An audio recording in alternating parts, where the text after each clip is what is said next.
सबों को जय यीशु यीशु सहाय प्रेज द लॉर्ड। प्रार्थना का परिवार फिर से आप सबों का आज की संध्या आराधना प्रार्थना में प्रभु यीशु मसीह के जीवित और सामर्थी नाम से हमारी अगुआ प्रभु के दास सिस्टर एस्थर, प्रभु के दास भाई राज और हम सभी प्रार्थना का परिवार के भाई बहन मिलकर आप सबों का हार्दिक स्वागत करते हैं। आशा है आप सबों पर ईश्वर की अनुग्रह ईश्वर कृपा बनी हुई है। आप हर दिन हमारे संग इस आराधना प्रार्थना में निरंतर जुड़ते आ रहे हैं और हम सभी प्रभु के उस असीम प्रेम को, उसकी करुणा को, उसके अद्भुत कार्य को अपने जीवन में हम महसूस कर पाते हैं। प्रभु हर दिन हमसे बातें करते हैं, हर दिन हम सबों को नाम लेकर अपने पास बुलाते हैं कि हम एक शिष्य के समान उसके निकट आएँ, उसके सुने और उसकी महिमा, उसकी स्तुति, उसके आराधना करें। सचमुच में हमारा प्रभु महान है। तो आइए, जब प्रभु ने आज की संध्या समय में फिर से हमें एक साथ मिलाया है, एक साथ जोड़ा है, तो आप सभी जो हर दिन YouTube के माध्यम से हमारे संग जुड़ते हैं या इस आराधना भवन में आते हैं, आज हम फिर से एक मन हो जाएं और उस ईश्वर की महिमा, उसकी स्तुति करें। तो आज की संध्या आराधना प्रार्थना में आज हमारे संग होंगे भाई सुमित टोप्पो, भाई सुरसेन, बहन फुलमणि, बहन मेरी। आज की संध्या आराधना प्रार्थना में आरंभिक प्रार्थना करेंगे भाई सुमित टोप्पो, आराधना में अगुवाई करेंगी बहन फुलमणि और भाई सुरसेन, वचन पढ़ेंगे बहन मेरी। आज वचनों की उद्घोषणा और अंतिम विशेष आशीष की प्रार्थना होगी प्रभु के दास भाई राज के द्वारा। तो आप सभी हमारे संग इस आराधना प्रार्थना में अंत तक बने रहें और प्रभु आज के दिन में जो हमें सिखलाना चाहते हैं, जो हमें आशीष देना चाहते हैं, उन हर एक आशीषों को, उन हर एक बातों को आज हम फिर से ग्रहण करने वाले हो पाए। तो आइए हम प्रार्थना में आगे बढ़ें। धन्यवाद।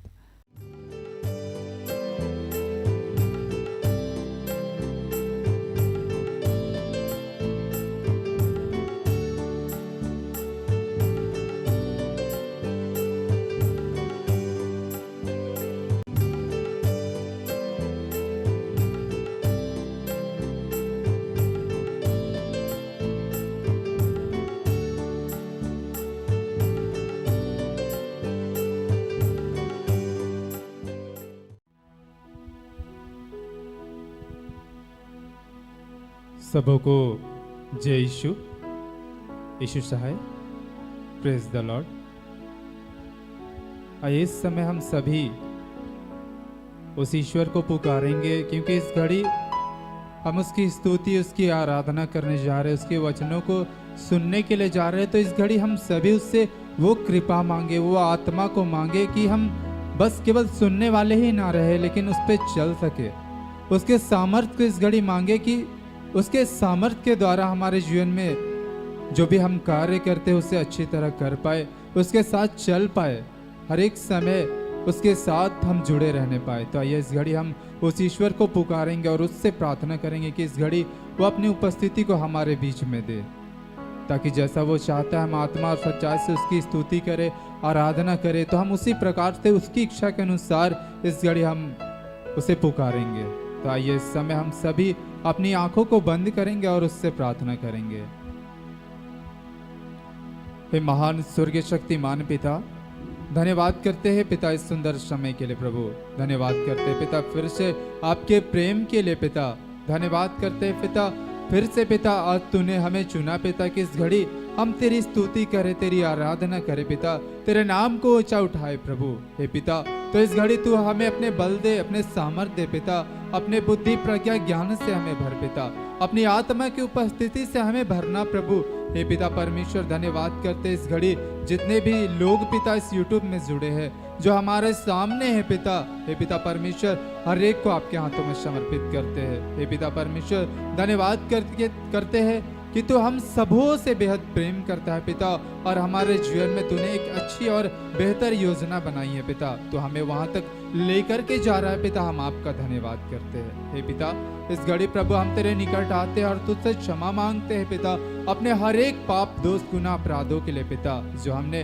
तेरी इच्छा के विरुद्ध में कार्य किया है पिता, उन हर एक पापों को तू क्षमा करना पिता। और इस घड़ी पूर्ण रूप से अपनी आत्मा से हमें भरना प्रभु। हे पिता धन्यवाद करते हैं, तूने कहा जहाँ 2 या 3 मेरे नाम पे इकट्ठा होते हो वहाँ मैं उपस्थित होता हूँ। हे पिता आपके इस उपस्थिति के लिए पिता हम आपका धन्यवाद करते हैं। हे पिता परमेश्वर धन्यवाद करते हैं फिर से हर बात के लिए पिता, और इस घड़ी जिन भी प्रार्थनाओं को हम नहीं भी रख पाए उनको भी तू जानता है पिता।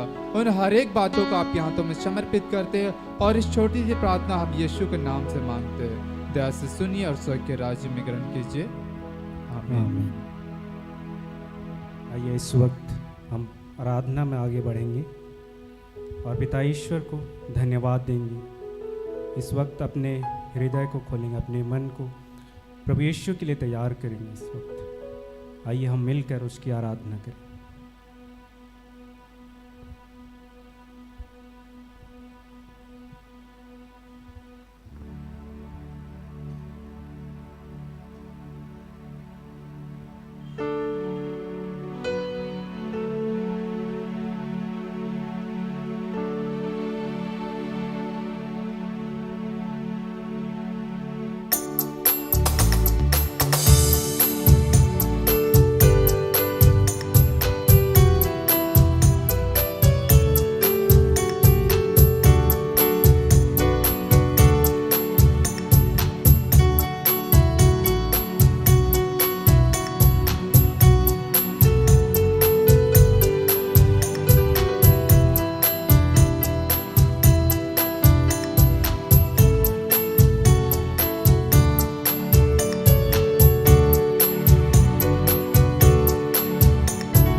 देने वाले प्रभु यीशु को कोटि कोटि धन्यवाद। जीवन देने वाले प्रभु यीशु को जीवन भर धन्यवाद। सामर्थ देने वाले प्रभु यीशु को कोटि कोटि धन्यवाद। जीवन देने वाले प्रभु यीशु को जीवन भर धन्यवाद। यीशु जिंदा है, वो आने वाला है। यीशु जिंदा है, वो आने वाला है। हालेलुया हालेलुया गाएंगे, आत्मा से भर कर गाएंगे। हालेलुया हालेलुया गाएंगे, आत्मा से भर कर गाएंगे।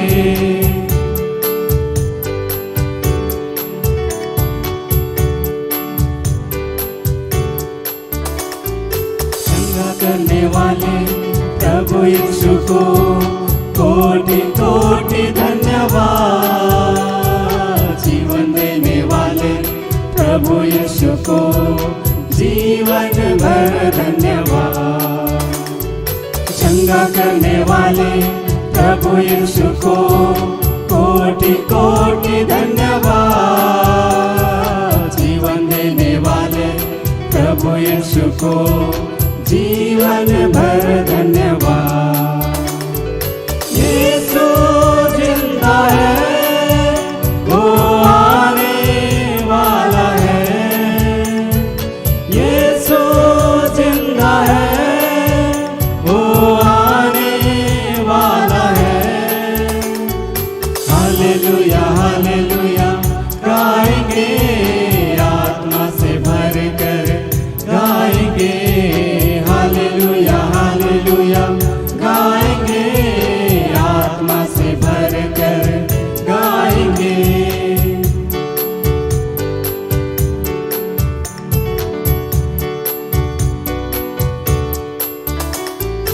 आनंद देने वाले प्रभु यीशु को कोटि कोटि धन्यवाद। जीवन देने वाले प्रभु यीशु को जीवन भर धन्यवाद। आनंद देने वाले प्रभु यीशु को कोटि कोटि धन्यवाद। जीवन देने वाले प्रभु यीशु को जीवन भर धन्यवाद।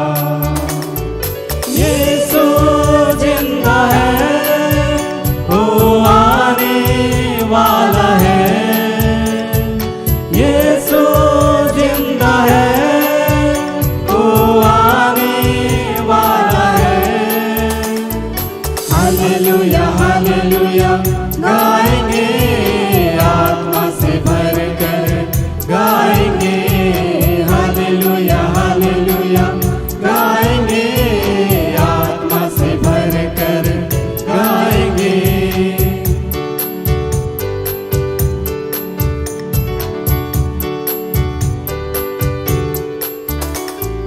शांति देने वाले प्रभु यीशु को कोटि कोटि धन्यवाद जीवन देने वाले प्रभु यीशु को जीवन भर धन्यवाद शांति देने वाले प्रभु यीशु को कोटि कोटि धन्यवाद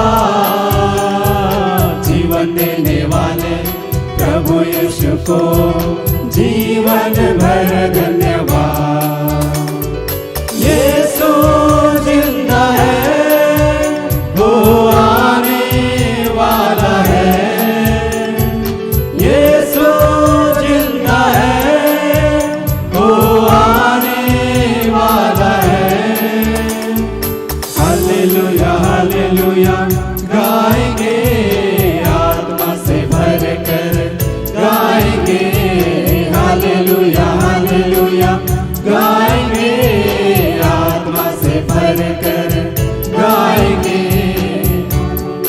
हालेलुया गाएंगे आत्मा से भर कर गाएंगे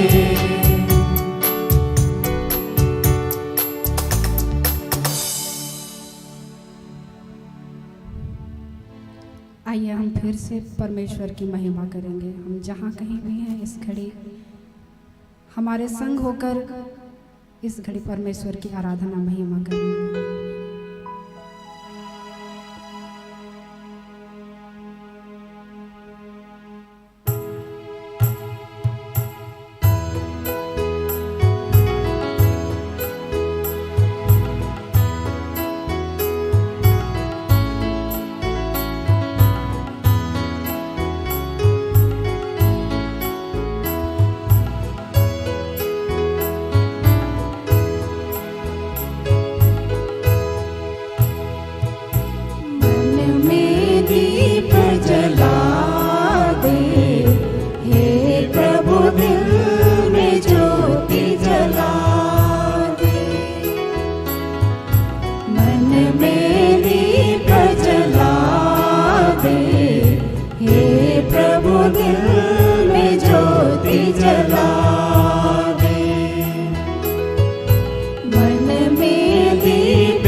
ज्योति मेरे मन में शांति की ज्योति मेरे मन में दीप जला दे हे प्रभु दिल में ज्योति जला दे मन में दीप जला प्रभु दिल में ज्योति जला दे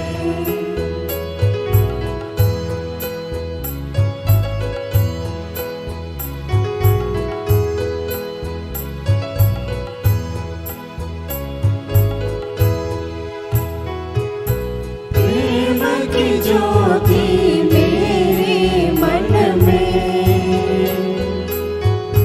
प्रेम की ज्योति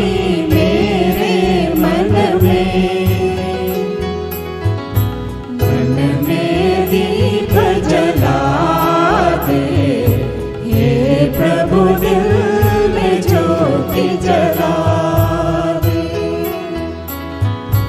मन में दीप जला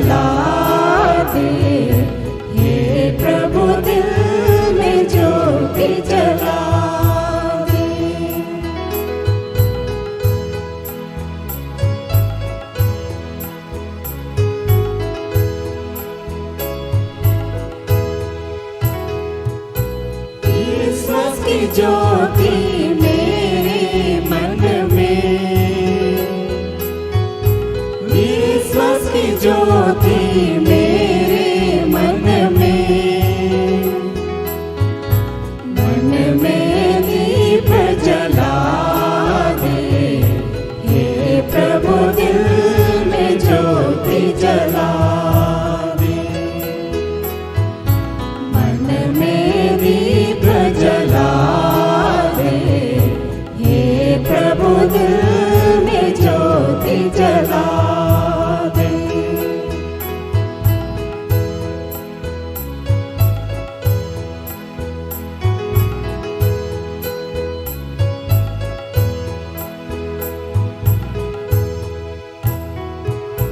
ज्ञान की ज्योति मेरे मन में, ज्ञान की ज्योति मेरे मन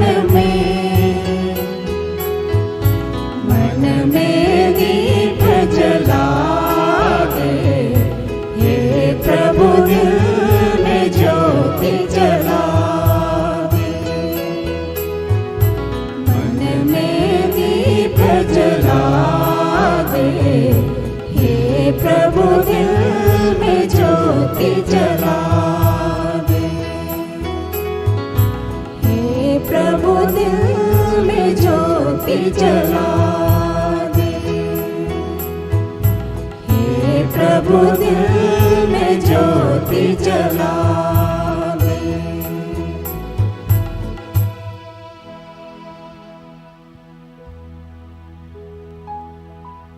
हे महान सामर्थ्य ज्योति पिता परमेश्वर, धन्यवाद करते हैं पिता फिर से आपका इस संगति को देने के लिए, हमारे मध्य उपस्थित रहने के लिए आपका धन्यवाद करते हैं पिता।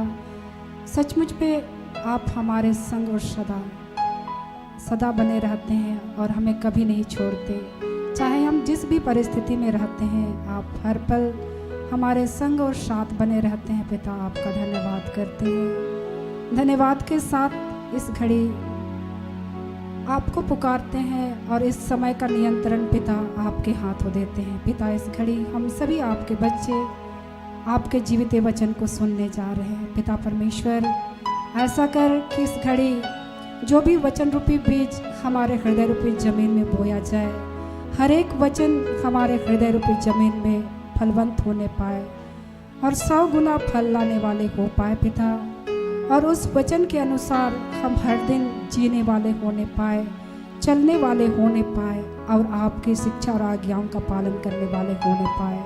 हे पिता परमेश्वर, आज जितने भी आपके बच्चे जिस भी जगह से आपको सुन रहे हैं, आपको पुकार रहे हैं पिता, उन सब पर आपकी आशीष और कृपा को चाहते हैं। पिता परमेश्वर, हर एक पर इस घड़ी अपनी आत्मा को उंडेल, ताकि आपकी आत्मा से भरकर आपको सुन सके, आपको समझ सके पिता, और आपका धन्यवाद कर सके। पिता परमेश्वर, इस घड़ी भाई राज को आपके हाथों समर्पित करते हैं पिता। अपने दास पर इस घड़ी अपनी आत्मा को उंडेल और उनके मुख के द्वारा हम सबके साथ इस घड़ी बातचीत कर पिता परमेश्वर, धन्यवाद के साथ हर बातों का नियंत्रण आपके हाथों देते हुए या प्रार्थना पिता यीशु मसीह के नाम में मांगते हैं। इसे सुनिए और स्वर्ग राज्य में ग्रहण कीजिए। आमीन।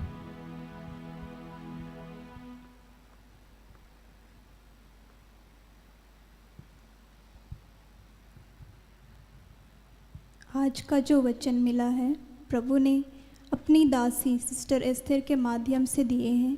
वो है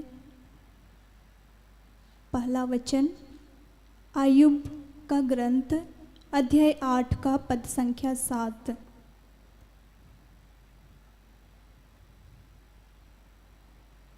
तुम्हारे भविष्य इतना उज्जवल होगा कि तुम्हारी पिछली दशा बहुत साधारण लगेगी। दूसरा वचन है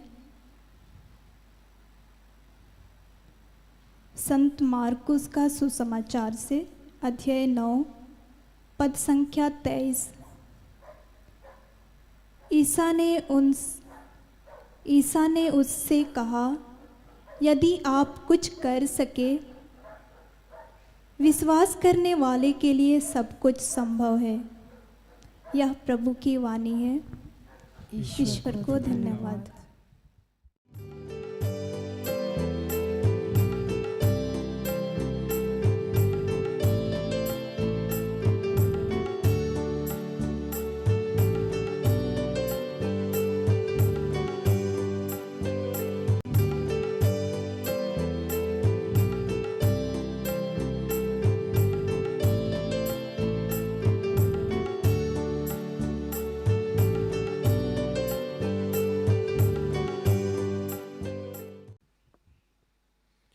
सबों को जय यीशु। यीशु सहाय। आइए हम वचन सुनने से पहले पिता को याद करें कि हे दयालु पिता, हे स्वर्ग और पृथ्वी के सृजनहार, हे हम सबके रचयिता, तेरा धन्यवाद करते हैं आज के सुंदर और आशीषित दिन के लिए जो तूने एक नए अध्याय के रूप में हमारे जीवन से जोड़ दिया। धन्यवाद प्रार्थना उद्धा परिवार के लिए। धन्यवाद हम सब की अगुआ और आपकी दासी सिस्टर एस्थर के लिए। धन्यवाद हमारे जीवन से जो आपका चुनाव है उस चुनाव के लिए। धन्यवाद हमारी जीवन में इतनी सारी कमियां, इतनी सारी दुर्बलताएं होने के बावजूद भी आप हमें इस्तेमाल करते हैं, इसके लिए भी आपका धन्यवाद करते हैं। धन्यवाद इस वक्त जितने लोग जहाँ से भी सुन रहे हैं, देख रहे हैं, जहाँ तक आवाज़ जा रही है, उन सब के लिए, अपने जितने सहयोगी भाई बहन हैं उन सब के लिए तेरा धन्यवाद करते हैं। और प्रभु गर्भ से लेकर अब तक हम सब ने कोई भी ऐसा कार्य किया हो जो आपकी इच्छा के विरुद्ध, उसके लिए तुझसे क्षमा चाहते हैं। अपने पुत्र यीशु के लहू से धोके शुद्ध और पवित्र कीजिए। वचन को सुनने में, सुनाने में हमारी मदद कीजिए। आपके बगैर ये संभव ही नहीं है। प्रभु मदद कीजिए। जो भी डिस्टर्बेंस की बातें हैं, जो भी भटकाव की बातें हैं, वो सब यीशु के नाम से समाप्त करते हैं। धन्यवाद किया प्रार्थना प्रभु यीशु के जीवित और पवित्र नाम से मांगते हैं। दया से सुनो और स्वर्ग के राज में ग्रहण कर। आमीन।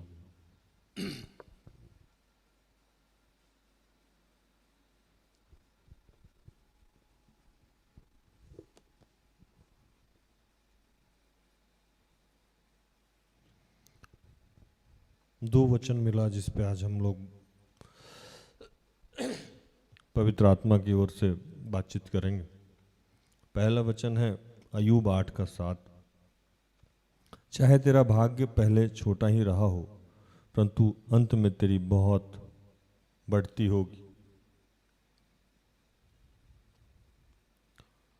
और मरकुस 9:23, यीशु ने उनसे कहा, यदि तू कर सकता है तो यह एक बात है, तो यह क्या बात है? विश्वास करने वाले के लिए सब कुछ हो सकता है।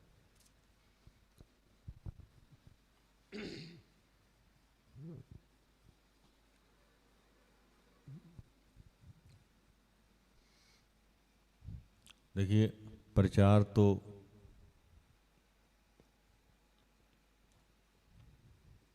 क्या होना चाहिए मेरे समझ से बाहर है, लेकिन चलिए ट्राई करते हैं।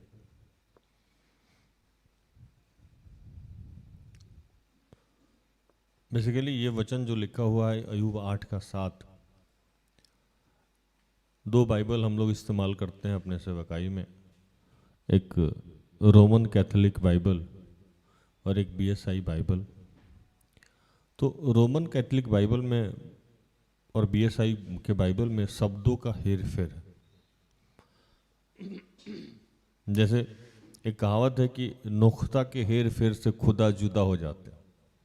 आप जिसको उर्दू लहजा पसंद होगा या उर्दू के अल्फाज आते होंगे या लिखावट आते होंगे, तो उसमें खुदा लिखने के समय में जो नुख्ता होता है, मतलब हम लोग अपने भाषा में बात करें तो बिंदु होता है, तो वो नीचे देते हैं और एक में ऊपर देते हैं। तो सिर्फ बिंदु ऊपर नीचे हो जाने से खुदा जुदा लिख दिया जाता है और कुछ बदलता नहीं है। तो कई बार उच्चारण से, कई बार भाव से उसका भावार्थ बदल जाता है। जैसे हम किसी को बोल रहे हो, अच्छा आई लव यू, और इसको थोड़ा सा ऐसे बोले आई लव यू, बदल जाता है, भाव बदल जाता है। क्या रोहित भाई? अच्छा कैसे जी भैया? तुमको क्यों, कैसे आइडिया है? कोई बोला नहीं? अच्छा, बोले रोहित भाई बोला सुने हैं हम, इसको एक्सपीरियंस नहीं, डर गया बेचारा। तो नुक्ता के हेर फेर से खुदा जुदा हो जाते हैं। तो हम लोग ना सिस्टर एस्थर, ये बेसिकली सिस्टर एस्थर का ही ज्ञान है कि हमको बोली कि दोनों बाइबल पढ़िए, नहीं तो रोमन कैथोलिक बाइबल तो मैं जानता भी नहीं था कि कौन सा है बाइबल है। और मुझे जब 99 में प्रमोद भैया की तरफ से विश्वास में आया तो मुझे BSI बाइबल ही गिफ्ट किया गया था। लेकिन जब मैं यहाँ आया तो रोमन कैथोलिक बाइबल भी मिला, और मैं उस समय चर्च को भी ज्वाइन नहीं किया था। यहाँ आया तो सिस्टर एस्थर को धन्यवाद कि वो मुझे चर्च का मेंबर बनाई। तो उसमें जो ये वचन लिखा है अय्यूब 8:7, वो भूषण भाई पढ़ेंगे, रोमन कैथोलिक बाइबल।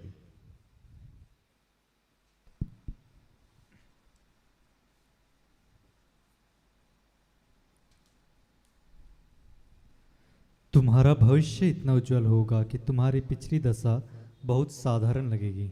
अब देखिए, बात वही है, लेकिन जैसे मैंने आपको बताया ना कि आई लव यू वही है, मैं तुमसे प्यार करता हूँ, लेकिन कहने का जो मतलब अल्फाज बयां बदल गया। तो उर्दू में कहते हैं ना कि कैसे हम इसको रख रहे हैं, हिंदी में प्रेजेंटेशन बदल गया उसका, तो उससे बहुत सारा चीज़ बदल जाता है। तो उसमें लिखा हुआ है कि तुम्हारा भविष्य इतना उज्जवल होगा कि पिछली तमाम दशाएं छोटी लगी। अब इसमें कह रहे हैं प्रभु कि आपके जीवन को वो इतना आशीषित करने वाले हैं, इतना आशीषित करने वाले हैं कि अब तक जो आशीष मिला है वो बहुत छोटा लगेगा। अब इसको और साधारण करते हैं, जैसे मान लीजिए कि आपको अब स्कूटी पे चलते हैं, प्रभु बोल रहे हैं कार देने वाले हैं, और जैसे मेरे जैसा पगला आदमी से मिलिएगा तो हम तो जहाज सोचते हैं, छोटा सोचते ही नहीं, है ना। तो प्रभु मान लीजिए आपको जहाज देना चाहता है, तो आप स्कूटी पे घूम रहे हैं, तो वो तो बहुत छोटा आशीष हो गया ना, हाँ या नहीं। तो कह रहे हैं इस वचन का भाव यही है कि तुम्हारा भविष्य इतना उज्जवल होगा कि पिछली दशाएं छोटी लगेगी। लेकिन करना क्या होगा इसके लिए, क्या करना होगा विष्णु? तो करना क्या होगा? तो प्रभु बोला कि सुनो, तुम अगर कर सकते हो तो एक काम करो। यीशु बोले कि कुछ करना है, पूछा गया वहां, मैं कहानी में जाऊंगा, पहले इस लाइन को खत्म करूं। यीशु से पूछा गया कि क्या करना होगा फिर इस बात के लिए। तो यीशु बोले कि अगर तुम कुछ कर सकते हो तो यहां लिखता है कि यह एक क्या बात है कि बस विश्वास करो। क्या करो? विश्वास करो। एक वचन में प्रभु लिखता है कि मुझ पे विश्वास करो और मेरे पिता पे विश्वास करो। और कुछ नहीं लिखा गया, बाइबल में कुछ नहीं लिखा गया है। यहां जहां से ये मरकुस 9:23 उठाया गया है, उसके आगे पीछे का कहानी पढ़ेगा तो बड़ा इंटरेस्टिंग है। और अय्यूब 8:7 भी उठाया गया है, उसके आगे पीछे का कहानी पढ़ेगा तो भी बड़ा इंटरेस्टिंग है। लेकिन अय्यूब 8:7 के आगे पीछे का अगर कहानी सुना दे तो वो वचन से मैच नहीं होता। हालेलुया। वो क्योंकि वचन का जो हम लोगों को जो पवित्र आत्मा बताता है कि वचन का जो भाव है वो बताना है, वचन का कहानी नहीं बताना। तो वचन का कहानी अगर हम बताने लगेंगे तो वचन का भाव खत्म हो जाएगा। जैसे अय्यूब 8:7 जहां से उठाया गया है, वहां एक घटना घटी है, पहले उसको मैं शॉर्ट में बता दूं, फिर अपने वचन पे हम लोग वापस आ जाएंगे। अय्यूब 8:7 में अय्यूब कोढ़ से ग्रसित हो जाते हैं और उनके मित्र आते हैं और उनको समझाते हैं कि देख तूने ऐसा ऐसा ऐसा ऐसा किया। अय्यूब उसको समझा रहे हैं कि नहीं नहीं ऐसे नहीं, ऐसे मेरा ईश्वर ठीक है। तो उसका एक मित्र है जिसका नाम है, फिर नाम तो बहुत टफ होता है बाइबल का, बिलदद, है ना, बिलदद करके नाम है। तो उनसे तर्क वितर्क चल रहा है। तो वो समझाने के क्रम में समझा रहा है कि अय्यूब अगर तुम अच्छे आदमी होते तो तुम्हारा बाल बच्चा नहीं मरता। चलो बाल बच्चा अपना करनी का फल भोगता, लेकिन तुम जो थे अगर अच्छे होते तो अंत में तो तुम्हारा भला ही होगा ना। ये उल्टा समझाया जा रहा है कि अब तुम मान लो कि तुम आदमी ठीक नहीं हो, क्योंकि उन लोगों को लगा था कि इसका तो अंत हो चुका है। हालेलुया। कई बार हमें जहां अंत लगता है वो हमारे जीवन की शुरुआत होती है, हमारे जीवन का आगाज होता है। इसीलिए प्रभु बोला कि तुम जहां सोचना बंद कर देते हो वहां से मैं सोचना शुरू करता हूं। तुम्हारी बुद्धि जहां जहां की समाप्त हो जाती है वहां से मैं तो स्टार्ट लेता हूं। तो ये जो बिलदद करके जो व्यक्ति है, जो अयूब का फास्ट फ्रेंड है, अयूब के जितने दोस्त थे वो भी जाके उसको गाली गलौज कर रहे थे, कोस रहे थे, और इवन उसको ये भी कन्विंस कर रहे थे तुम भी कोसो। तो उस कोसने के दरमियान में अयूब को उल्टा समझा जा रहा है और कहा जा रहा है कि तुम्हारे बाल बच्चे ने तो बुरा किया तो वो भुगते, लेकिन अगर तू निर्मल होता, पढ़ दीजिए अयूब 3 से लेके 8 तक पढ़िए, 3 से लेके 7 तक, 8 तक। क्या परमेश्वर अन्याय करता है और क्या सर्वशक्तिमान धर्म को उल्टा करता है? यदि तेरे बच्चों ने उसके विरुद्ध पाप किया है तो उसने उनको उनके अपराध का फल भुगताया है। तो भी यदि तू आप परमेश्वर को यत्न से ढूंढता और सर्वशक्तिमान से गिड़गिड़ा कर विनती करता, और यदि तू निर्मल और धर्मी रहता तो निश्चय वह तेरे लिए जागता और तेरी धार्मिकता का निवास फिर ज्यों का त्यों कर देता। चाहे तेरा भाग पहले छोटा ही रहा हो, परंतु अंत में तेरी बहुत बढ़ती होती। पिछली पीढ़ी के लोगों से तो पूछ, और जो कुछ उनके पुरखाओं ने जांच पड़ताल की है उस पर ध्यान दे। ये इसको कन्विंस कर रहा है कि देखो तुम्हारे बाल बच्चा ने पाप किया, उसको मार दिया प्रभु। क्योंकि परीक्षा जैसी कोई चीज होती है ये लोगों को समझ में आती नहीं। ध्यान दीजिएगा, प्रभु को धन्यवाद कि इस वचन को मुझे छूने दिया, पवित्र आत्मा एक नया चीज बताया।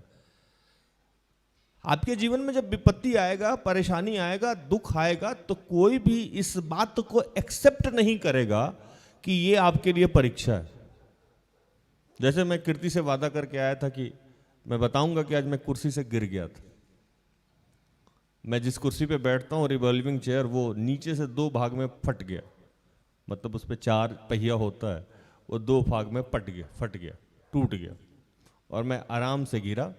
और गिरते समय मुझे लगा कि किसी ने मुझे सहारा दिया ऐसे, और मुझे कुछ भी नहीं हुआ, अभी मैं आपके सामने खड़ा हूँ। लेकिन कुर्सी की हालत देख के ऐसा लग रहा है कि जैसे कोई विशाल काया मनुष्य बैठा हो। कई बार मैंने अपने तरफ देखा, मेरा वजन बहुत ज़्यादा तो नहीं हो गया, लेकिन उतना ज़्यादा नहीं है। मैं हैंडसम हूँ, स्मार्ट हूँ, और वजन मेरा अंडर कंट्रोल है। मैं किसी और के सुनने पे ध्यान नहीं देता। तो क्या हुआ कि जब आप किसी विपत्ति में पड़ेंगे, किसी समस्या में पड़ेंगे, या जैसे मैं कुर्सी से गिर गया, या एक दिन मुझे याद है कि मेरी पत्नी गर्भ धारण की हुई थी और जन्म देने से पहले बच्चा नहीं रहा। पिता ने उसको अपने पास बुला लिया, और मैं पिता को आज धन्यवाद दे रहा था कि प्रभु अच्छा किए पृथ्वी पे नहीं भेजे। आई और चली गई। वो समस्या को नहीं भुगती, यहाँ स्वर्ग से आई और 9 महीना का रास्ता तय करके 9वें महीने में स्वर्ग में चले गए। इससे अच्छी आशीष की बात क्या हो सकता है? यहाँ की किसी गंदगी से उसको पाला नहीं पड़ा। हालेलुया। कभी समझे इस बात को कि यहाँ के किसी गंदगी को, उसको झूठ नहीं बोलना पड़ा, उसको भयविचार में नहीं गिरना पड़ा, उसको पाप में नहीं जाना पड़ा, उसको भूख से नहीं तड़पना पड़ा, उसको किसी भी ऐसे अनर्गल चीज में पिता ने नहीं पड़ने दिया। इसके लिए मैं आज पिता को धन्यवाद करता हूं कि इतनी मेहरबानी हुई, नहीं तो वो बच्चा इस पृथ्वी पे आता और मुझे कितना सारा उपवास और प्रार्थना करना पड़ता और गाइड करना पड़ता। जहां पिता ने उसे अचानक से बुला लिया, उसके लिए मुझे किसी बात की मेहनत करने की जरूरत, उसको भी बोलना पड़ता हर शनिवार को जाके पाप स्वीकार करके आओ। अच्छा हुआ चली गई। हालेलुया। एक मेरे भी खत्ते का आत्मा स्वर्ग गया है, मैं इस बात के लिए कंफर्म हूं, है कि नहीं? तो उस समय एक प्रभु के दास मेरे यहां गए और जाते ही सिस्टर एस्थर से बोले, अच्छा मर गया बच्चा, एक वचन देना जरा। मतलब वो सीधा ये जानना चाहते थे कि मैंने ऐसा कौन सा पाप किया है जिसका परिणाम ये हुआ। और मैं आपको बताऊं कि उसके कुछ ही दिन पहले जब वो बच्चा पृथ्वी पे लॉन्च हो रहा था, उसके 10 या 15 दिन पहले मैंने कलीसिया को ग्रहण किया था। मैंने एक चर्च को ग्रहण किया था। मैं बजाबते पूरे फैमिली के साथ चर्च कलीसिया की परंपराओं का निर्वहन करने के लिए मैंने उसको ग्रहण किया था और मैं वहाँ मेंबरशिप लिया था। और 10-15 दिन बाद वो घटना घटती है और चर्च में मुझे कवर दिया गया। पहला लोग आशीष लेने जाता है, चर्च 10 दिन मिलने के बाद मुझे वहाँ से कवर अलॉट किया गया था, वो भी मेरे बच्चे के लिए। हालेलुया। तो जब आपके जीवन में विपत्ति आएगी, परेशानी आएगी, दुख आएगा, समस्या आएगा, या आपका विकास नहीं होता रहेगा, तो सीधे ही दिमाग आपके जीवन में और आपके इर्द गिर्द के जो लोग हैं उनके दिमाग में ये डालेगा कि तुम पापी हो, तुम पापी है, तुम पापी हो, तुम अधर्मी हो, तुम निष्ठुर हो, तुमने ऐसा कोई काम किया है जिसका दंड हो रहा है। और यही बात अयूब के मित्र और अयूब की पत्नी बार बार जाके समझा रही थी।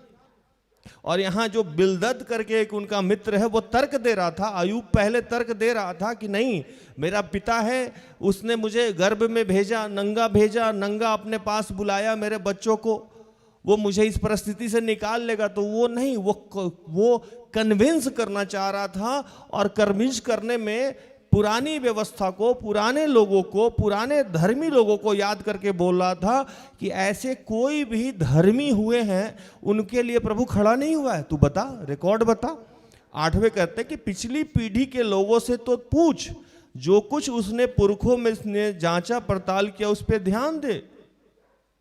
जो हमारे पूर्वज थे, मूसा थे, एलिया थे, एलीशा थे, दाऊद थे, नूह थे, अब्राहम थे, ये जितने इसहाक थे, जो हमारे पूर्वज थे, उस समय के पहले के जो पूर्वज थे, उनके साथ कोई भी विपत्ति आई तो प्रभु ने निकाला नहीं। प्रभु तो साथ में समक्ष आके खड़ा हो गया। तुम्हारे साथ तो इतने दिनों से वो खड़ा हुआ ही नहीं है। इसका मतलब कि तू कौन है? अधर्मी है अयूब। अब तुम इस बात को एक्सेप्ट कर लो कि तुम अधर्मी हो। आज शैतान आपको भी आके बता रहा होगा कि अब तुम्हारा कुछ नहीं हो सकता है, तुम एक्सेप्ट कर लो कि तुम त्यागे गए हो, तुम अधर्मी हो, तुम ये हो, तुम वो हो। Be positive. जैसे मैंने आपको एक सिरा बताया अपने जीवन का कि वो बच्चा का आना और जाना, उससे पवित्र आत्मा ने मुझे बताया कि राज धन्यवाद दो, वो इस पृथ्वी की गंदगी से निकल गई। तू बाद में बहुत ज़्यादा दिन प्रयास करता कि तेरे बच्चे स्वर्ग जाएं, और उस प्रयास के लिए तुमको कितने साल मेहनत करना पड़ता, उस मेहनत से तू बच गया। प्रभु को धन्यवाद कर। हाँ या नहीं? ऐसा होता कि नहीं होता? वो बच्चा पृथ्वी पे आता तो पाप में जाता कि नहीं जाता? जाता। वो सारे काम करता जो बाइबल में मना किया गया है, जो पिता के इच्छा के विरुद्ध है, वो सारे काम करता। लेकिन पवित्र आत्मा ने मुझे बताया कि वो नहीं किया। इसका मतलब है कि प्रभु पे तेरी कृपा थी और तू इस बात के लिए धन्यवाद दे। इसका एक साइड ये भी है। एक साइड ये था कि मैं अकेला पड़ गया, बच्चों को मेरे ले लिया गया, और मेरे दिमाग में शैतान डाल रहा था कि तूने चर्च ग्रहण किया, तू यीशु मसीह के पीछे चलना चाहता है, तू प्रचारक होना चाहता है, तू सिस्टर एस्तर के साथ जीना चाहता है, तू सेवकाई करना चाह रहा है। इसका प्रतिफल ये हुआ। और दूसरी तरफ पवित्र आत्मा जब मैं सेवकाई में बढ़ने लगा तो मुझे बताया कि उसका एक साइड ये भी तो है।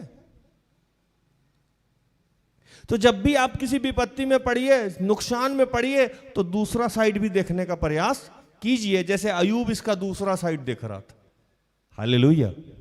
और उसके मित्र और आपके पुराने बाहरी लोग नहीं आपको कन्विंस करेंगे। आपकी पत्नी आके कन्विंस करेंगी कि तुम गंदे आदमी हो, आपके बच्चे आके कन्विंस करेंगे, आपके अपने लोग आके कन्विंस करेंगे कि इससे कुछ होना जाना नहीं है। अगर ईश्वर रहता तो तुम्हारी नौकरी लग जाती, ईश्वर रहता तो तुम व्यभिचार से निकल जाते, ईश्वर रहता तुम समस्या से निकल जाते, ईश्वर रहता तुम्हारी तंगी में हो जाते। तुम अपना टाइम खराब कर रहे हो। ये आपके क्लोज फ्रेंड आपको कन्विंस करेंगे कि आप अपने समय को बर्बाद कर रहे हैं। बचा लो, ये अनप्रैक्टिकल चीज है, अनलॉजिकल चीज है जैसे तुम जी रहे हो। हालेलुया। प्रभु ने कहा एक वचन में कि जो तू नहीं कर सकता है, जो मैं कर सकता हूं, जो तू नहीं कर सकता है, जो मैं कर सकता हूं, इसीलिए तो मैं ईश्वर हूं। लूका 18 का 27 पढ़िए।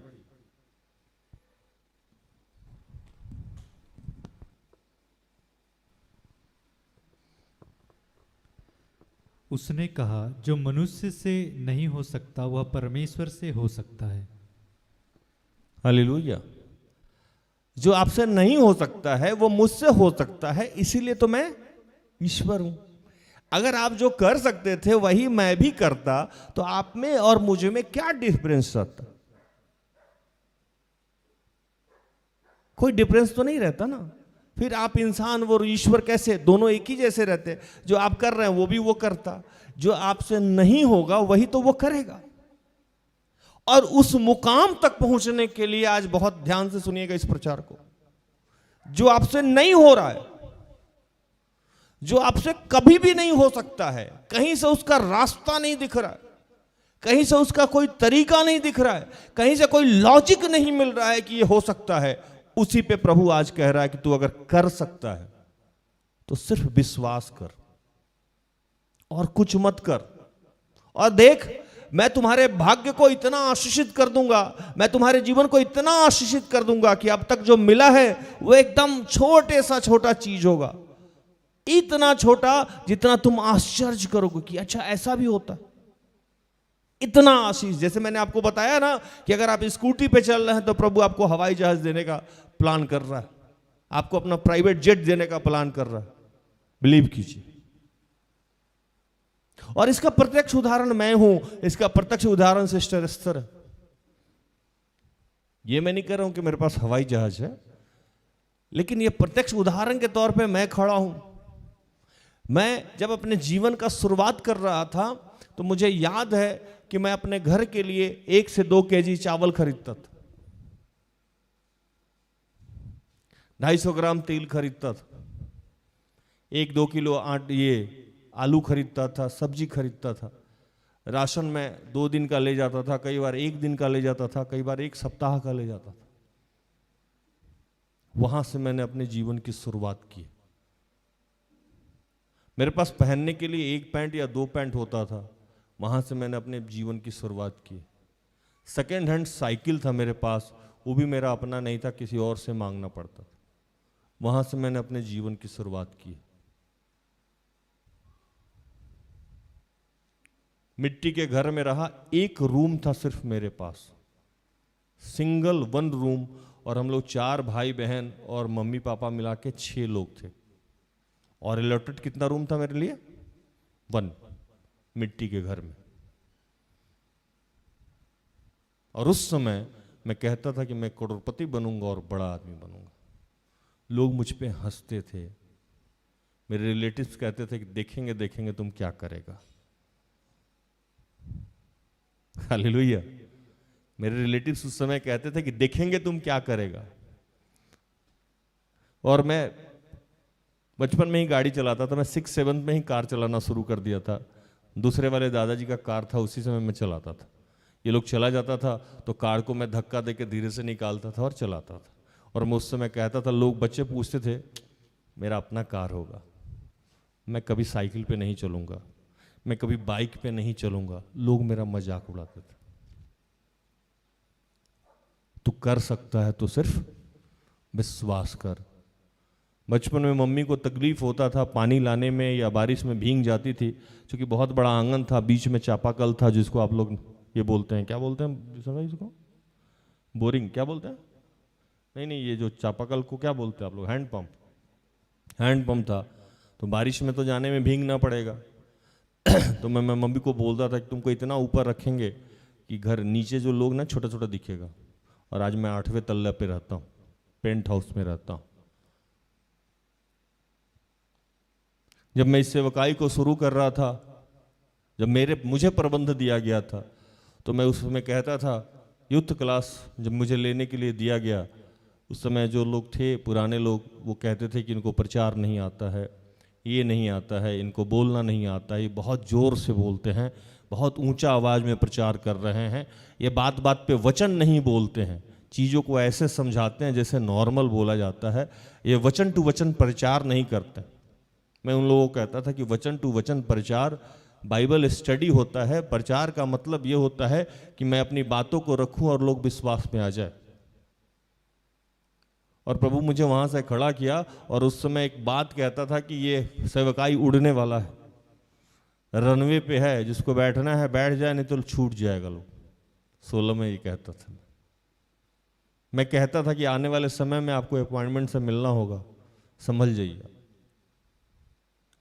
ये मैं तारीफ नहीं कह रहा हूं, क्योंकि बाइबल लिखा है कि अगर तू करना है तो यीशु मसीह पे घमंड कर। तो मैं उसका विश्वास का जो दान मुझे में कूट कूट के भरा हुआ है, उस पर मैं घमंड करता हूं कि मैं जो बचपन में बोलता था 6 में, जब मेरे पास खाने के लिए नहीं था, चप्पल खरीदने के लिए पैसा नहीं था, पेट्रोल खरीदने के लिए पैसा नहीं था, और मैं उस समय कहता था कि मैं सिर्फ कार पे ही घूमूंगा, मैं साइकिल और बाइक पे नहीं घूमूंगा। और मेरे जीवन का यह तीसरा या चौथा कार है जिस पे भी मैं घूमता हूं। हालेलुया। तीसरा या चौथा कार है जो मेरे हाथों से, कि मेरे माध्यम से प्रभु ने खरीदा है, और उस पे मैं घूमता हूं। और दुनिया के ऐसी कोई जरूरत नहीं है, ऐसी कोई सुख सुविधा नहीं है जो आज मेरे पास है नहीं। और आप जैसे लोग हमें मोहब्बत देते हैं। मैं किसी बहुत बड़े आदमी से अब छोटा अपने आप को नहीं समझता। मैं राजदूत हूं। सेवक प्रभु का दूत होता है, राजदूत होता है। मुझे लगता है कि पूरे पृथ्वी पे इससे बेहतर काम नहीं होता है।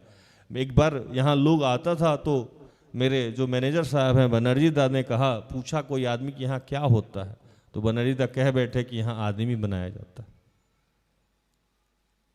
प्रभु ने मुझे अपने राज्य के विस्तार के लिए चुना। इससे बड़ा अवार्ड मेरे जीवन में कुछ हो ही नहीं सकता है। प्रभु का आत्मा आज मुझसे बात करता है, इससे बड़े पुरस्कार मेरे जीवन के लिए नहीं हो सकता है। जैसे मैं आज कुर्सी से गिरा तो मुझे वो 91 का वचन याद आया कि मेरे पाँव को पत्थर से ठेस नहीं लगेगी। चाहे तुम्हारे बगल में 10,000, चाहे तुम्हारे इधर कितने भी गिरे, तुम्हारा कुछ नहीं होगा। और मुझे आराम से कैरी करके सुला दिया पिता ईश्वर ने। और उसको लगा कि मेरा बेटा गिर रहा है तो कैसे कुछ इसको हो सकता है। और सिस्टर अस्थर बगल में परेशान हो गई, उनको लगा मेरा कमर चोट लगा या कुछ हुआ, धड़ाम से कुर्सी आवाज की। प्रभु छोटी छोटी चीजों में हमारी सुरक्षा करता है। सारा खेल किस चीज का है? विश्वास का। विश्वास ही हमारे जीवन से लुप्त होते जा रहा है।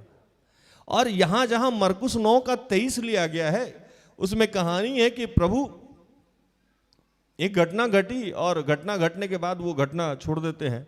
प्रभु अपने चेलों के साथ भीड़ को संबोधित कर रहे थे, और एक मिर्गी ग्रसित आदमी आया, उसके पिता आए। वो बोले कि प्रभु एक काम करिए कि मेरा बेटा जो है मिर्गी रोग से ग्रसित है, वो गिर जाता है, उसके मुंह से फेन निकलने लगता है, कभी आग में उसको लेके जाता है, कभी पानी में लेके जाता है। तेरे चेले गए थे, लेकिन इनसे वो ठीक नहीं हो पाया है, तू कुछ कर। हालेलुया। यीशु से कहने लगा तू कुछ कर, तेरा नाम बहुत सुने हम। यीशु कहे कि अच्छा। जब चेले की बात आई तो कहने लगी कि ठीक है। चेलों को भी डांटे, और चेलों को डांटने के पीछे जो वर्ड यूज किया बड़ा इंटरेस्टिंग था। पढ़िए 19।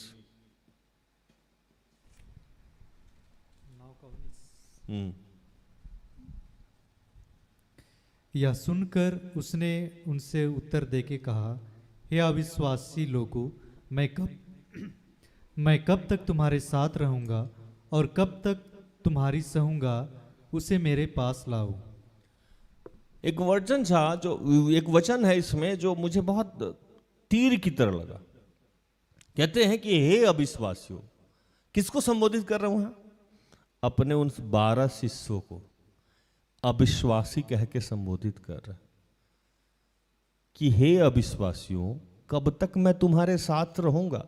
और लास्ट और बहुत इंटरेस्टिंग वर्ड जो वहां उन्होंने किया, कब तक मैं तुम्हें सहूंगा, और कितना दिन झेलना पड़ेगा तुम्हें। मैं तुम्हें चिन्ह दिखा रहा हूं, चमत्कार दिखा रहा हूं, तुम्हारे जीवन को आशीषित कर रहा हूं, रोज तुम्हें वचन सुना रहा हूं, मछली और रोटी का चमत्कार दिखा रहा हूं, दाख रस का चमत्कार दिखा रहा हूं। इसके कुछ देर पहले तुम मूसा और एलिया से मुझे बात करते हुए देखे हो। हालेलुया। इस घटना के ठीक पहले यीशु मसीह पहाड़ पे प्रार्थना करने जाते हैं और वहां मूसा और एलिया उनसे बात करने आते हैं और ये सारे शिष्य वहां देख रहे थे, है ना। तो प्रभु कह रहे हैं कि इतना सारा चीज देखने के बाद तुम कब विश्वास करना सीखोगे कि मैं कौन हूं या तुम्हारे अंदर पावर क्या है। एक जगह उन्होंने कहा कि जो कुछ तुम धरती पे बांधोगे वो स्वर्ग में बंधेगा। ये किसको कहा था? चेलों को ही कहा था। जो कुछ तुम स्वर्ग में बांधोगे वो धरती पे खोलोगे वो स्वर्ग में खुलेगा, ये चेला को कहा गया था। सब कुछ तो मैं तुम्हें बताता हूं, सामने करके दिखाता हूं, तुम्हारे ही सामने मैंने तूफान को डांटा था। हालेलुया। तुम्हारे सामने मैंने कितनी दुष्ट आत्माएं निकाली, बोल के, डांट के। तुम कब तक सीखोगे और कब तक तुम्हारा अविश्वास जाता रहेगा? नहीं जाएगा। विश्वास में कब आओगे तुम? कब तुम्हारे अविश्वास को से तुम्हारी मुक्ति मिलेगी? और यीशु कह रहे हैं, आप बिलीव करोगे, यीशु ये बात कर रहे हैं कि कब तक मैं तुम्हें सहूंगा। आज आप लोगों से ये पूछ रहा है यीशु कि इतने सारे दिनों से आपको संभाला गया है, कोरोना से निकाला गया है, आपको भूख से निकाला गया, आपको गरीबी से निकाला गया, आपको बीमारी से निकाला गया, आपकी नौकरी दी गई, लेकिन तब भी छोटा सा कोई प्रॉब्लम आएगा, आप प्रॉब्लम, छोटी सी कोई समस्या आपके जीवन में फंस जाती है, आप तो टेंशन में आ गए। हमारे यहां किसी को दांत में दर्द हो जाए,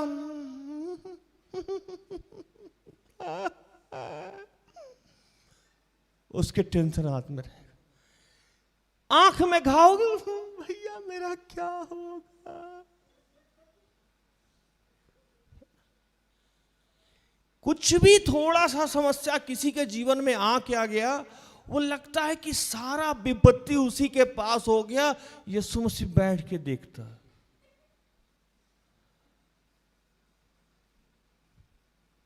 हम है ही नहीं। लोग रिएक्ट ऐसे करता है जैसे हम है ही नहीं, मेरा अस्तित्व ही नहीं है। वो कहते हैं कब तक सहे इन लोगों को, और क्या दिखाएं तुम लोगों को, है ना। हम लोग सादरी में झेला दिए, हम लोग बोलते ना एकदम झेला दिए, मतलब वो भी झेलने लगे हम लोगों को। क्या रोहित भाई? झेल झेल के परेशान है। अब यीशु मसीह के मुंह से अगर वर्ड निकलता है, भूषण भाई, और कब तक मैं तुम्हारी सहूंगा, बताइए, क्वेश्चन मार्क। मतलब इरिटेशन में निकला कि कितना दिन और झेलना पड़ेगा तुमको। हालेलुया। अब अचानक मान लीजिए कि भूषण भाई यहां खड़ा हो और हम इनके पीछे पीछे जा रहे हो, हम और रश्मि, और देखिए कि एलिया, मूसा और यीशु मसीह इनको घेर के बात कर रहे हैं, इनको बता रहे हैं कि तुम्हारा पुत्र होगा या पुत्री होगा, है ना। और फिर भी हम लोग भूषण भाई पे डाउट करें कि धर्मी है कि नहीं है, या इसके कुछ होगा कि नहीं। तो मतलब इसमें गलती कि हम लोग में गलती? किस में गलती? हम ही लोग में गलती। क्या भूषण भाई, ऐसा हो सकता है कि नहीं? ये बात यीशु कह रहे थे। आपको मैं एक वचन पढ़ा दूं, फिर हम लोग आगे जाते हैं। पढ़िए 9 का 2, 3 और 4। 6 दिन के बाद यीशु ने पतरस और याकूब और यूहन्ना को साथ लिया और एकांत में किसी ऊंचे पहाड़ पर ले गया। वहां उनके सामने उनका रूप बदल गया और उसका वस्त्र ऐसा चमकने लगा और यहाँ तक उज्जवल हुआ कि पृथ्वी पर कोई धोबी भी वैसा उज्जवल नहीं कर सकता। और उन्हें मूसा के साथ एलिया दिखाई दिया, वे यीशु के साथ बातें करते थे। हालेलुया। और इसके ठीक बाद ये घटना घटी कि एक मिर्गी रोगी उन लोगों से निकल नहीं पाया। डाउट देख रहा है इसी पे यीशु रिएक्ट कर दिए कि हे अल्पविश्वासियों, कब तक मैं तुम्हारे साथ रहूंगा और कब तक तुम्हारी सहूंगा और क्या करूं। आज ये सारा लोगों से यीशु मसीह सवाल कर रहा है। मैं किसी और की बात नहीं करता हूं, लेकिन प्रार्थना उद्धार परिवार को जो लोग रोज सुन रहे हैं, रेगुलर विजिटर हैं हमारे यूट्यूब के चैनल के माध्यम से या हमारे रिट्रीट के माध्यम से या हमारे यहाँ आके जो संबोधित करता है पवित्र आत्मा हम लोगों के माध्यम से, उन लोगों के जीवन में अगर बदलाव नहीं हो रहा है, उन लोगों के जीवन में अगर अभी भी अविश्वास बाकी है, उन लोगों के जीवन में अगर अभी भी विश्वास नहीं बढ़ रहा है, तो और क्या किया जाए दोस्तों? क्या करें हम लोग आपके लिए? आप देखते हैं कि प्रभु का आत्मा यहां से भविष्यवाणी कराता है, लोग चंगे होते हैं, आप गवाही सुनते हैं। आप देखते हैं लोगों के चिन्ह चमत्कार होते हैं, एनवाइंटिंग जब होता है तो भी आप देख रहे हैं। सारा सिचुएशन आपके सामने है, जो वो लाइव भी होता है और आप इंडिविजुअल यहां भी जब आप आते हैं तो देखते हैं। फिर भी आप डाउट में हैं। छोटी छोटी जब समस्या आती है आपके जीवन में, छोटी छोटी जब आप परेशानियां आती हैं, तो आप संकट में अपने आप को समझते हैं और आपको लगता भी है कि अब कुछ नहीं हो सकता है। और आपके पास अयूब जैसे मित्र भी पड़े हैं। अयूब के पास जैसे मित्र पड़े हुए थे ना, वैसे मित्र आपके पास भरे पड़े हैं। उसके पास तो 3 ही 4 था, आपके पास तो बल्क में है। जैसे पॉपकॉर्न आता है ना, वैसे ही हम लोग के पास मित्र है निगेटिव कहने वाला। इधर से फुटक के आया, इधर से फुटक के आया, केवल निगेटिव ही समझाएगा और वो आपको कन्विंस करके चला जाता है। और माशाअल्लाह आप लोग मान भी लेते हैं कि नहीं, मेरा अब कुछ नहीं हो सकता है। अभी समस्या तो क्या है? हमारे यहां ऐसे ऐसे बच्चे हैं, जब नौकरी नहीं लगा तो टेंशन में, लग गया तो अब लेटर नहीं आया तो टेंशन में, अब लेटर आ गया, ज्वाइनिंग हो गया तो अब सैलरी नहीं आया तो टेंशन में। अरे भूषण भाई सही बोल रहा ना, टेंशन में है ना। एक से मतलब मेरे यहाँ कुछ बच्चे आते हैं, हम बोलते हैं कि पहले आया भैया नौकरी दिला दो, नौकरी दिला दो। हम लोग प्रार्थना किए, प्रभु की कृपा हुई, प्रभु ने काम किया। अब उसके बाद आएगा ट्रांसफर करा दो, है ना। फिर प्रभु की एक बच्ची है पूजा, उसको प्रभु ने नौकरी दिया। इतने साल प्रयास की, इतना सारा उपवास और प्रार्थना की, इतना सारा रिक्वेस्ट आप सुनते होंगे कि पूजा के नौकरी के लिए धड़ाम से उसका नौकरी हो गया। अब जिस दिन नौकरी हुआ उसके दूसरे ही दिन से ट्रांसफर का वो रिक्वेस्ट डालने लगी। अब उसका गुमला ट्रांसफर हो गया LIC में। अब आके हमसे ये पूछ रही है कि इसको कैसे आगे प्रमोट किया जाए, ये बताइए। हम मन में सोचे कि तुम यहां आ जाओ, हम जाके कर लेते हैं, है कि नहीं? हम ही कर लेते हैं जाके। तुम्हारा नौकरी, तुम्हारा टारगेट पूरा करना, बाकी सारा काम तुम्हारा। ये समस्या नहीं है हम लोग के जीवन में। उसके बाद लोग आता है, कहते हैं भैया बच्चा चाहिए, बच्चा चाहिए। प्रभु बच्चा दिया, अब ये ठीक से हो जाए इसके लिए भी प्रार्थना कीजिए। उसके बाद लड़का हुआ तो समस्या की लड़की रह गई, और लड़की हुआ तो समस्या लड़का रह गया। यीशु मसीह कहां जाए, क्या करे? उसको जिंदगी में और कोई काम नहीं रह गया है। रोज आप लोग को बाबू दादा सोना कहे, रोज वो क्या बताता है बच्चा सब, भैया इसको आपको पैम्पर का जरूरत, रोज आपको पैम्पर करे यीशु मसीह बैठा के कि मैं हूं, मैं हूं, मैं हूं, मैं रोज आपके साथ हूं, आपका भविष्य इतना उज्जवल होगा कि पिछली दशाएं छोटी लगेगी। रोज आपको पैम्पर करे, तब आप उत्साहित होइएगा। सुबह में यीशु मसीह आए और कहे भूषण बेटा उठो, मैं हूं। फिर जब ऑफिस पहुंचे तो सालों को मिले, ये क्या अमीषा पटेल को मिले और बोले कि मैं हूं, है ना। फिर रवि भाई को मिले दोपहर में, भैया मैं हूं। फिर संध्या में उसको मिले, क्या नाम है उसका, रोनी को, यीशु मसीह मैं हूं। तब जाके हम लोग खुश रहेंगे। यीशु मसीह को तो और कोई काम धंधा है नहीं, हाँ या नहीं? हम सब लोगों को रोज एनर्जी की जरूरत है, रोज पैम्पर की जरूरत है। और शायद इसी बात के लिए प्रभु ने हमें इंडिविजुअल पवित्र आत्मा दिया था, जो हमें गाइड करता है, लेकिन उसको तो हम लोग ताक में रख के चलते हैं और हम लोग विश्वास नहीं करते।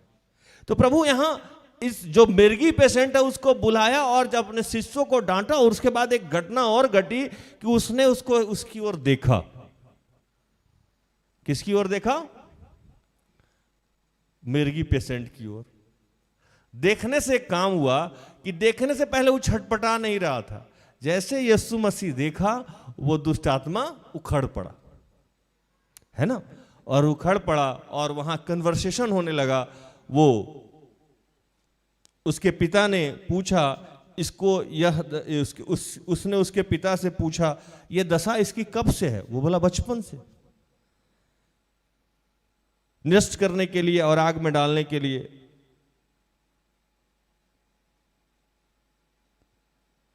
ये लगा रहता। तो उसके बाद वो कहा कि परंतु तू यदि कुछ कर सकता है तो हम पे तरस खा और हमारा उपकार कर। ये उस मिर्गी पेशेंट के पिता ने यीशु से कहा। वहां सारा कन्वर्सेशन हुआ और लास्ट लाइन जो मैं बताऊं कि ये तो बचपन से ही बीमार है, बचपन से ही इसको मार डालना चाहता है, ये सूख गया है, पतला हो गया है, आग में कभी कूदता है, कभी पानी में कूदता है, चाहता है कि मर जाते हैं। हम तुम्हारा बहुत नाम सुने हैं यीशु, तुम कुछ कर सकते हो तो मेरे लिए करो। ये कौन बोला? ये मिर्गी पेशेंट बोला। मिर्गी पेशेंट के पिता बोले कि ये तू अगर कुछ कर सकता है तो करो, हम पे क्या कर। क्या लाइन लिखा हुआ है भूषण भाई? ये परंतु यदि तू कुछ कर सकता है, परंतु यदि तू कुछ कर सके तो हम पर तरस खा और हमारा उपकार कर। 22 का 22 डालिए। परंतु यदि तू कुछ कर सके तो हम पर तरस खा और हमारा उपकार कर। ये सारे लोग जो आज हमें सुन रहे हैं या देख रहे हैं, या इवन आप जो हमारे सामने बैठे लोग हैं, ये सबके मुंह से यही निकलता है कि हे यीशु हम पे उपकार कर, हम पे तरस खा, हम पे दया कर, हमारी समस्याओं का समाधान कर यीशु। ये हमारे मन से निकलता है, हाँ या नहीं? निकलता है ना? हम सब के मन से निकलता है कि यीशु अगर तू कुछ कर सकता है तो करना, प्लीज हम पे तरस खा, हमारा उपकार कर, कुछ तो कर। ये हम सब के जीवन से निकल रहा है। प्रभु हम व्यभिचार से नहीं जा रहे, प्रभु हम नशा से नहीं जा रहे, प्रभु ये गरीबी हमारे जीवन से नहीं जा रही है, प्रभु हमारा विवाह नहीं हो रहा है, प्रभु हमें नौकरी नहीं मिल रही है, प्रभु हमें अन्य समस्या है, हमारे माँ बाप हमें से प्यार नहीं करते हैं, माँ बाप हैं, बच्चे हमारा आदर नहीं कर रहे हैं, हमारा जमीन का कागज फंसा हुआ है, हमारा सैलरी स्लिप फंसा हुआ है, हमारा ट्रांसफर फंसा हुआ है। प्रभु तरस खा यार, यीशु तरस खा, कुछ कर, कुछ उपाय कर। ये हम सबके जुबान से निकलता है, हाँ या नहीं? सबसे। तो यीशु मसीह आप सबको एक आंसर दे रहे हैं। यीशु ने उनसे कहा यदि तू कर सकता है तो यह एक बात है कि विश्वास करने वाले के लिए सब कुछ। यीशु मसीह कहा कि मैं कुछ करने वाला नहीं हूं। हालेलुया। यीशु मसीह कहा कि तू मेरे से उपाय मांग रहा है ना, ठीक है, तो तू एक काम कर, अगर तू ये कर सकता है तो एक बात कर, यह एक बात कर कि तू विश्वास कर। क्या कर? विश्वास कर। और जैसे ही उस मिर्गी पेशेंट के पिता ने विश्वास किया, लिखता है वहां, कहता है कि बालक के पिता ने तुरंत गिड़गिड़ा के कहा, 24, बालक के पिता ने तुरंत गिड़गिड़ा कर कहा कि हे प्रभु विश्वास करता हूं, मेरे अविश्वास का उपाय कर। हालेलुया। मैं विश्वास करता हूं पिता, लेकिन जो अविश्वास थोड़ा सा बच गया है इसका कुछ उपाय कर। आज हम सबको कहना होगा कि प्रभु मैं मानता हूं कि मेरा भविष्य इतना उज्जवल होगा कि पिछली दशाएं छोटी लगेगी। मैं मानता हूं कि मैं कार से घूमूंगा, जैसे मैं अपने डायरी पे लिखता था बचपन में कि मैं करोड़पति बन गया हूं, आमीन। मैं करोड़पति बन गया हूं, आमीन। पूरा का पूरा डायरी मैं इसी से भर दिया। जब मैं फ्रस्ट्रेट होता था तो जाके लिखता था मैं करोड़पति बन गया हूं, आमीन। पॉकेट में 1 रुपया नहीं और लिखते हैं कि मैं करोड़पति बन गया हूं, आमीन, है ना। कुछ साल पहले मुझे वेदांता में काम मिला था। झांसूगुड़ा में वेदांता फैक्ट्री है, वहां काम मिला था। तो मुझे बोलेरो कैंपर खरीदना था जिसमें एक डाला भी होता है और सीट भी होता है। तो उसको खरीदने से पहले, खरीदने में टाइम लग रहा था, पेट्रोल का दाम बढ़ने वाला था। मैं जाकर 10 लीटर पेट्रोल डीजल खरीद के ले आया, गाड़ी घर में रख लिया। मेरा भाई आके बोला, पागल है तू, गाड़ी तुम्हारा आया नहीं, तू डीजल खरीद लिया। मैंने कहा प्रभु मुझे गाड़ी दे दिया, डीजल रहने दो, महंगा हो जाएगा। तो मैं थोड़ा सा घसका हुआ आदमी, आप घसकने के लिए तैयार है? विश्वासी को आजकल घसका ही हुआ कहा जाता है। इसीलिए वचन में लिखा कि आशा में लज्जा, आशा में लज्जा, निर्लज बनने के लिए तैयार है ना। हम लोग लजाते हैं कि हम लोग यीशु मसीह हमारा घर चलाता है। बोलने में हम एसपी हैं, घर चलाते हैं, हम टीचर हैं, घर चलाते हैं। मुंह से निकलता है कि ईश्वर घर चलाता है, मुंह से निकलता है कि हम ईश्वर हमारे बच्चों को लायक बनाता है, हम लायक बनाए हैं। मुंह से निकलता है कि मेरी पत्नी ईश्वर के लिए सुधरी है, मेरा पति ईश्वर को सुधारा है। सारा क्रेडिट हम लिए जा रहे हैं, खाए जा रहे हैं, खा खा के कद्दू हुए जा रहे हैं, क्रेडिट खा रहे हैं, प्रभु का महिमा खा रहे हैं। ब्लास्ट हो जाइएगा, प्रभु का महिमा खाइएगा, है ना। यहां जैसे ही वो एक्सेप्ट किया, जैसे ही आप एक्सेप्ट कीजिएगा, स्वीकार कीजिएगा कि हाँ पिता मैं विश्वास करता हूं, लेकिन मेरे अंदर जो थोड़ा सा अविश्वास पाया जाता है, इसका उपाय भी तू ही करेगा। प्रभु उसी समय आपके जीवन में चमत्कार करेगा। हालेलुया। प्रभु उसी समय आपके जीवन में चमत्कार करेगा। ये कहा कि हे प्रभु मैं विश्वास करता हूं। 24 में मेरे अविश्वास का उपाय कर। जब यीशु ने देखा लोग दौड़कर भीड़ लगा रहे हैं, तब उसने अशुद्ध आत्मा से यह कर कहा, हे गूंगिया और बहरी आत्मा, मैं तुम्हें आज्ञा देता हूं, उसमें से निकला और फिर कभी प्रवेश नहीं करना। यीशु ने डांट के कहा कि हे गूंगी और बहरी आत्मा, मैं तुम्हें आदेश देता हूं कि उसमें से निकल और फिर कभी बाहर उसमें प्रवेश नहीं करना। यीशु मसीह वहां वेट कर रहा था भीड़ का। देखा कि अब भीड़ इकट्ठा हो गया है, तो यीशु मसीह के काम करने का ये तरीका है कि आपके जीवन में समस्या थोड़े दिन छोड़ता है। क्यों? तो वो जानता है कि जब 10 गो लोग जान जाएगा, 50 लोग जान जाएगा कि अच्छा आप समस्या में हैं, तब वो ठीक करेगा, इसलिए कि उस 50 लोग को विश्वास में भी लाना। हालेलुया। आपके जीवन में जितनी भी दुख है, जितना भी तकलीफ है, जितनी भी परेशानी है, प्रभु को धन्यवाद कीजिए और कहिए कि प्रभु मैं जानता हूं कि मेरा भविष्य इतना उज्जवल है कि पिछली दशाएं छोटी लगेगी, और मैं आज विश्वास करता हूं कि मेरे जीवन की सारी समस्याओं का समाधान होगा। मेरे साथ आप जहां हैं वहीं से अपने दाहिने हाथ को उठाइए और बोलिए कि प्रभु मैं विश्वास करता हूं कि मेरे जीवन में चाहे जो भी समस्या है उसका तू समाधान करेगा, और मेरे अविश्वास का तू उपाय करेगा। हमारा भविष्य इतना उज्जवल होगा कि हमारी पिछली दशा छोटी लगेगी। आमीन, आमीन। प्रभु इन सारे वचनों से आप सबको और मुझे आशीषित करे। आमीन। आइए हम आखिरी प्रार्थना में चलें।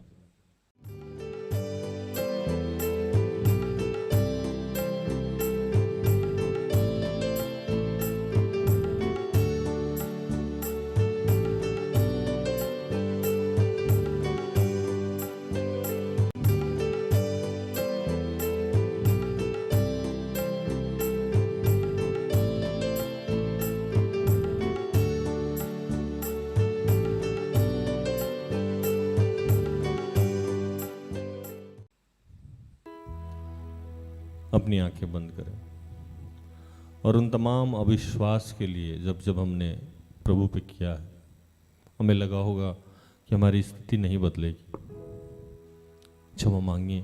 अविश्वास से बड़ा पाप पूरे पृथ्वी पे नहीं है।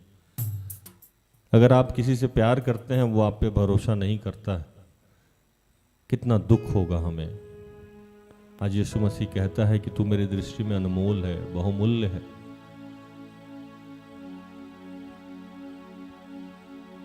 मैंने तुम्हारे लिए अपने यीशु को दिया, पिता ईश्वर अपने इकलौते मित्र को दिया। इससे अधिक प्यार क्या हो सकता है दोस्त? और फिर भी आज हम अविश्वास किए हुए हैं। हमारी सांसें चल रही है, हमारे हाथ पांव सलामत हैं, हम पोलियो पेशेंट नहीं हैं, हम स्पेशल कैरेक्टर नहीं हैं, हम अंधे नहीं हैं, हम लंगड़े नहीं हैं, हम पैरालाइज्ड नहीं हैं, हम चल रहे हैं, हमारा जुबान खुला हुआ है, हम बोल रहे हैं, हम गूंगे नहीं हैं, हम बहरे नहीं हैं, हम सुन सकते हैं, हम देख सकते हैं, हम चल सकते हैं। हमें 2 वक्त की रोटी मिल रही है, हमारे अच्छे वस्त्र मिल रहे हैं, हमें विश्वास का वरदान दिया है पिता ने, हमारी अच्छी संगति है, हमारे पास अच्छा अगुआ है, हमारे अच्छे गुरु हैं। हम अनाथ थे फिर भी प्रभु ने हमें सहारा दिया, विश्वास, घर दिया, मकान दिया, माँ बाप दिया। आज बहुत ऐसे बच्चे हैं जिनको कूड़ादान में फेंक दिया जाता है। हमें वो हर नाम दिया, और सबसे बड़ी बात कि हमें वो नाम दिया जो सबसे ऊपर नाम है, यीशु का नाम दिया। हम लोग यीशु के बाद पाए जाते हैं इस पृथ्वी पे, ये भी उसकी आशीष है। हम सेवकाई में राजदूत हो गए हैं, ये आशीष है। वो हमारे शरीर को, यीशु मसीह के शरीर में हम मुख बनाए गए हैं, ये आशीष है। कितनी सारी विपत्तियां आई, कितनी सारी आंधियां आई, जिस नाव में हम बैठे हैं उस नाव में जब जब हिला डोला, तूफानें आई, यीशु मसीह ने डांटा उसे। वो हमारे साथ चलता है, हमारे समक्ष चलता है, हमारे आगे आगे चलता है। हम घड़ी घड़ी अविश्वास किए हैं, उस अविश्वास के लिए प्रभु, मेरे माता पिता ने, मेरे भाई बहन ने, मेरे दोस्तों ने, मेरे परिवार के सदस्यों ने जो अविश्वास किया है, मैंने खुद जो अविश्वास किया है, उससे लिए तुझसे क्षमा मांगते हैं। हे पिता, यीशु के नाम से आज हमें क्षमा दान दे, हमारे अविश्वास के लिए प्रभु हमें क्षमा दान दे। और प्रभु, हम विश्वास करते हैं कि हमारा भविष्य इतना उज्जवल होगा कि पिछली तमाम दशाएं छोटी लगेगी। हम विश्वास करते हैं पिता कि हमारी नौकरी होगी। हम विश्वास करते हैं प्रभु कि हमारे लिए अच्छा वर और वधु देगा। हम विश्वास करते हैं प्रभु कि हम सेहतमंद होंगे, हमारी सारी बीमारियां जाएगी प्रभु। हम विश्वास करते हैं कि हमारी कर्ज मिटेगी। हम विश्वास करते हैं कि प्रभु हम आर्थिक तंगी से संपन्न होंगे। हम विश्वास करते हैं प्रभु कि हमारे जीवन को सुखद समृद्ध बनाएगा प्रभु। हे प्रभु, हमारे अंदर जो थोड़ा सा अविश्वास बचा है, इसका उपाय भी तू आज कर प्रभु। हमें एक नए विश्वास का वरदान दे पिता। तेरा धन्यवाद करते हैं। उसका कोई भी वादा ना होता अधूरा, हर एक वादा उसका होता है पूरा।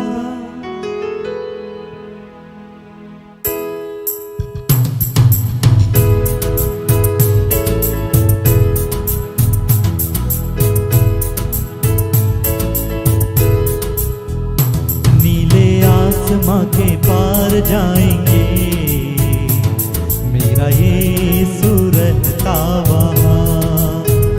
नीले आसमां के पार जाएंगे, मेरा यीशु रहता वहाँ। नीले आसमां के पार जाएंगे, मेरा यीशु रहता वहाँ। नीले आसमां के पार जाएंगे, मेरा यीशु रहता वहाँ।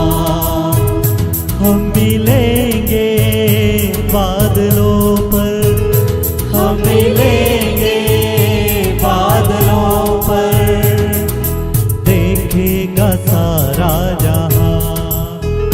नीले आसमां के पार जाएंगे, मेरा यीशु रहता वहाँ। नीले आसमां के पार जाएंगे, मेरा यीशु रहता वहाँ। हे पिता, जो लोग बीमार हैं उनके बीमारी को आज यीशु के नाम से डांटते हैं प्रभु।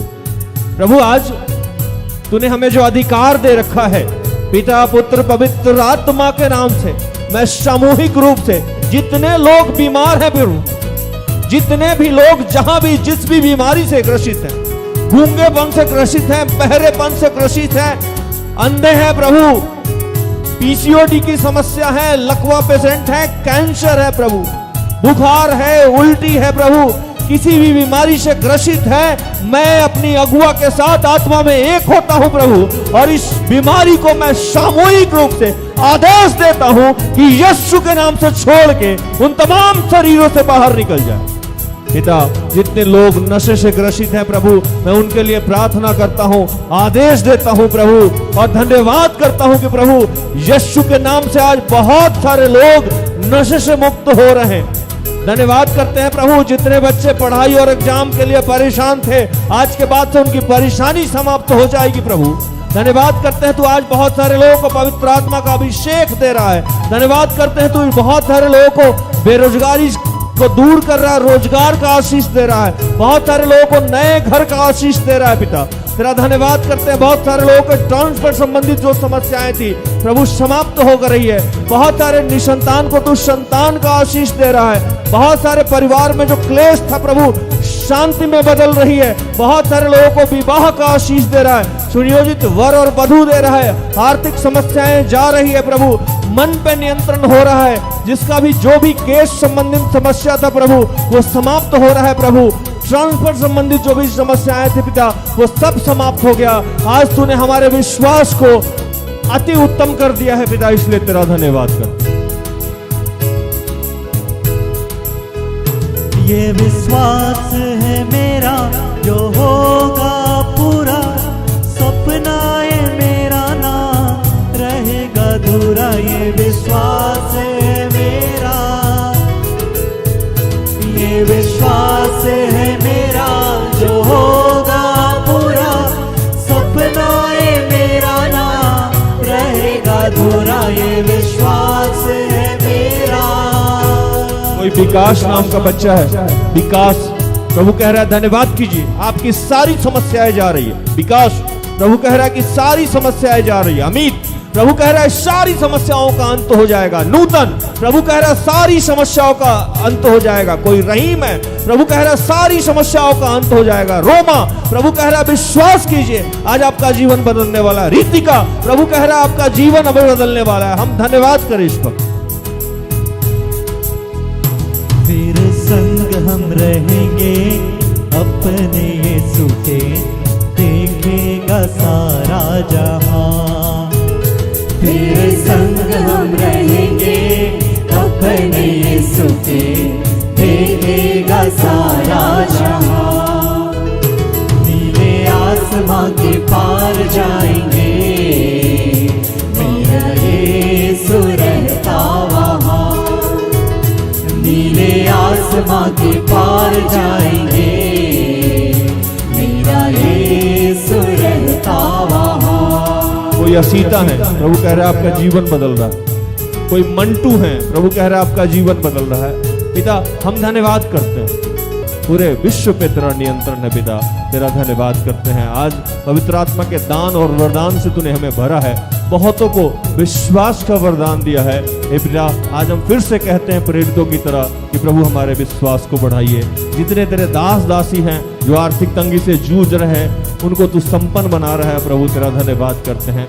जितने लोग तेरे मार्ग से भटक रहे हैं प्रभु उन सब पे तेरी कृपा है पिता, तेरा धन्यवाद करते हैं। सब कुछ आपके हाथों में समर्पित करते हुए इन तमाम प्रार्थना को प्रभु यीशु के जीवित और पवित्र नाम से मांगते हैं। दया से सुन और स्वर्ग के राज में ग्रहण कर, आमीन। तो धन्यवाद, प्रभु आप सबको आशीष दे। आशा करते हैं कि आज के प्रार्थना से, आराधना से, वचनों की उद्घोषणा और अंतिम प्रार्थना से प्रभु ने आप सबको स्पर्श किया होगा। प्रार्थना उदय परिवार निरंतर आपका आभारी है कि आप हमारे साथ हैं, हमारा सहयोग करते हैं। तो मुझे इजाज़त दीजिए, कल संध्या 5:30 में फिर हम लोग प्रकट हो जाएंगे। तब तक के लिए स्वस्थ रहें, सुरक्षित रहें, सरकारी नियमों का पालन करें, प्रभु के आदेश का पालन करें। जैसा मैं रोज़ कहता हूं कि हम सब में बहुत सारी दुर्बलताएं हैं, कृपया हमें क्षमा करें और हमारे लिए प्रार्थना करें। प्रार्थना उदय परिवार अगर आपके किसी भी काम आ जाए तो कृपया हमें संपर्क करें। हम सब अपने आप को धन्य समझेंगे। प्रभु आपको आशीष दे। जय यीशु सहाय। Praise the Lord. Good night, goodbye. सारे दिल से, सारे मन से तेरी आराधना मैं करूं, तेरी आराधना मैं करूं। सारे दिल